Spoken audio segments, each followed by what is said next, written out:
Hi everyone. My name is Anastasia Fechenko, and this is a quick little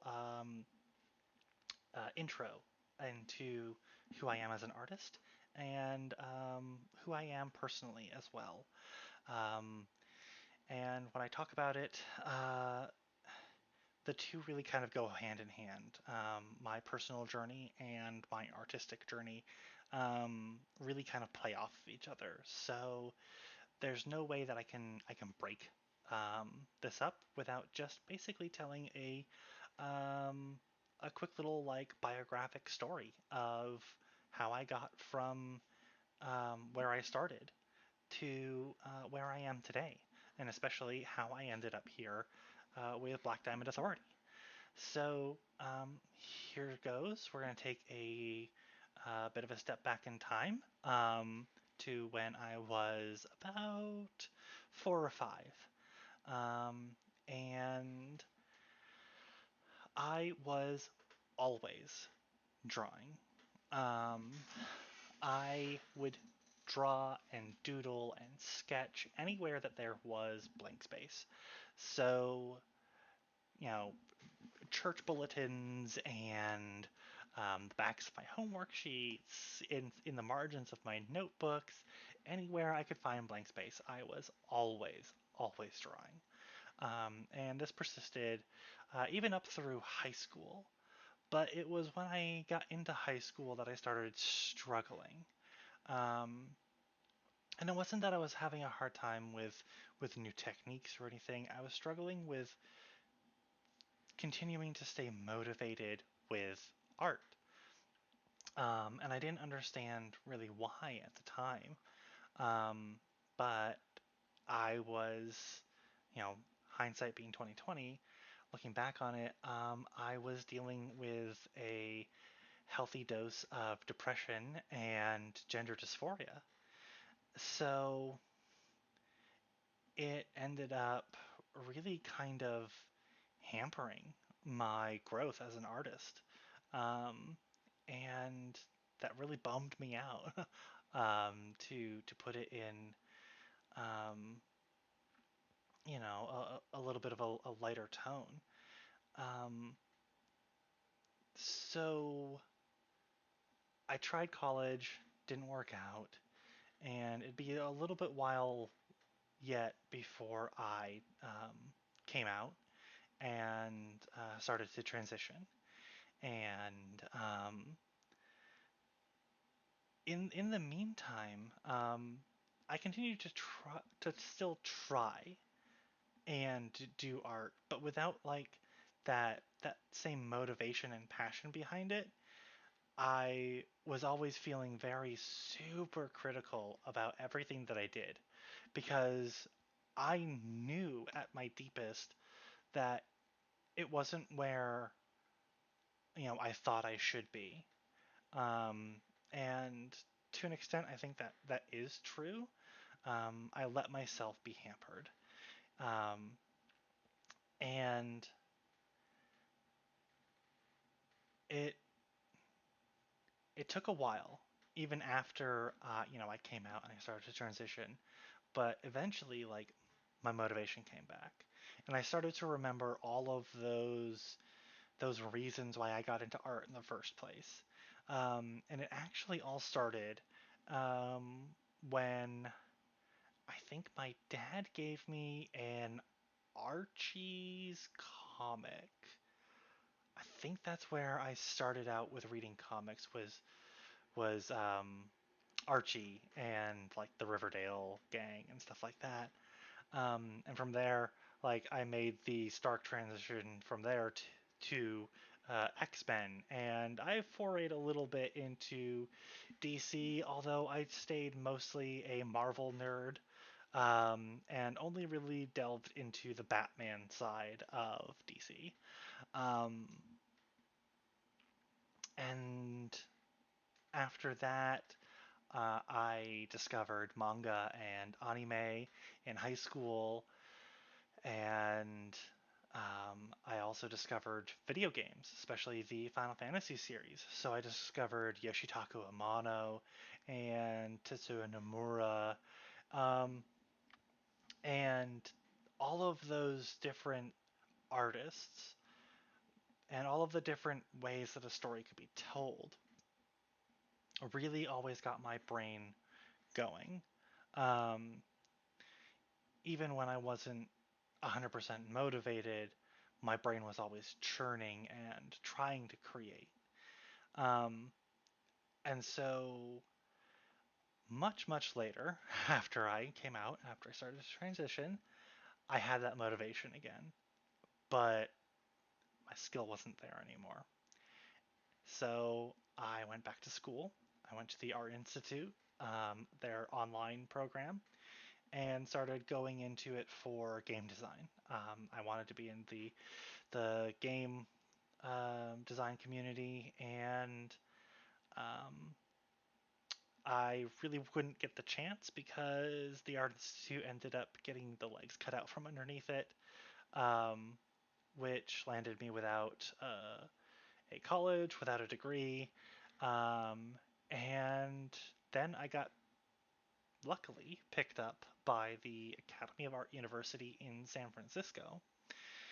Um, and I have started to continue my education with them. So, you know, my talent in art can only go up and up and up. But I really feel proud for the progress that I made in such a short amount of time because I really did have to go back to basics. And my portfolio was good enough to land me as a second year student at what is acclaimed to be one of the most prestigious art academies here in California. So that was a bit of an ego boost, to be honest. And so was landing a job as a artist here with Black Diamond Authority. That was also a very, very big ego boost to know that there was a company out there that wanted my talent, that wanted me as part of the industry. Um, and that's a really, really good feeling. Um, so there's one influence, though, that I have not talked about as far as inspirations for how I got into art. And it was someone that I ended up learning about in high school. I think it was my freshman year of high school.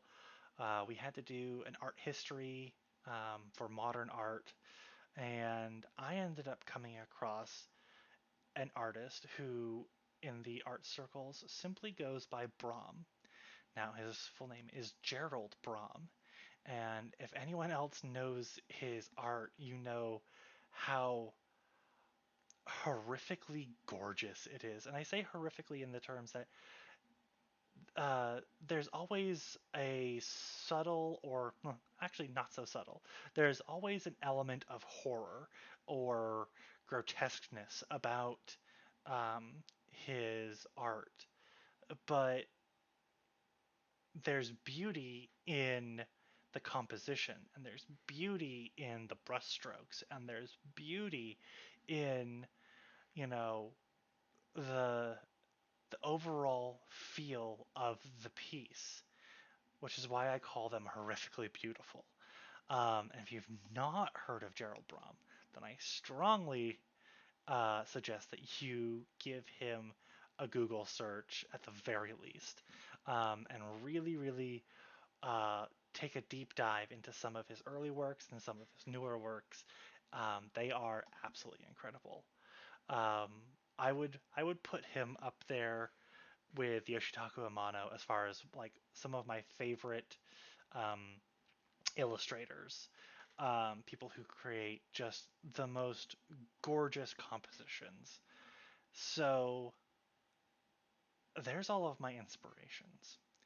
Um, and what I can't wait to to do now that I'm part of um, this company, now that I have um, some weight um, helping me to really sell myself is I cannot wait to tell stories, to tell stories through my art, and to tell stories in the form of comics, which is my absolute favorite media to tell a story in.